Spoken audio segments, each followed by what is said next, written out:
Let's do another question. Controversial question, perhaps. Can affairs actually lead to a relationship growth? This is my favourite question Okay. because I'm witness to it, that actually a relationship is having or has a foundation of mediocre or the sameness. Not in the beginning, the limerence is there, but they go into this phase of, and all the things that they're thinking mind-wise gets put to the back. They go, I probably won't share that with my partner.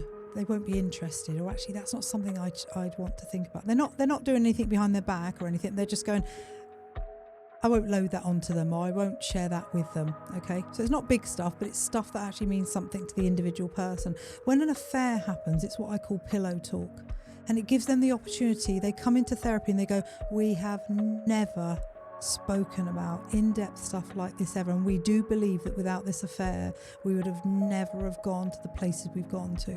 And they've gone from family of origin, about the upset of a death of a parent. It's complete letting go. It is surrender at its best.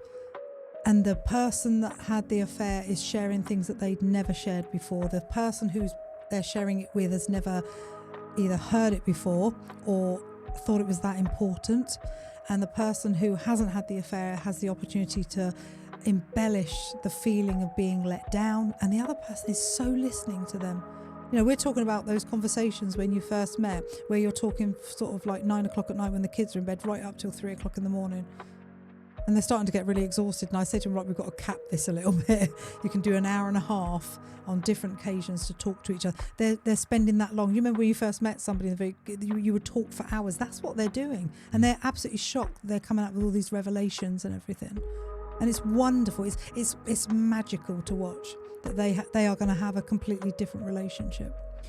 I'm sure there's a few listeners, watchers that are screaming right now saying, how could that ever be possible? What might they say against that concept? I can never trust them again. I put my faith in that person and I'm leaving. Some people do second chances. Some people don't ever do that. They come in, they go, I want to help dissolve this relationship straight away because this has happened. And that's watching porn sometimes. A couple had a contract and it was no porn in this relationship. And he watched porn once and she was done.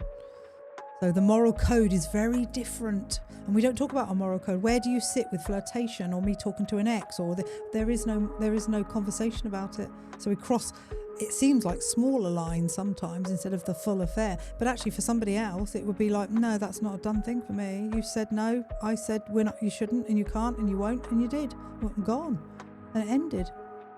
And they were pleading and begging and going, give me another chance. And it was a done deal. There is no going back. So we're all on different moral grounds. As you were saying that then, I had a little alarm bell going off saying, oh, that sounded convenient. Oh, tell me more. What do you mean by that?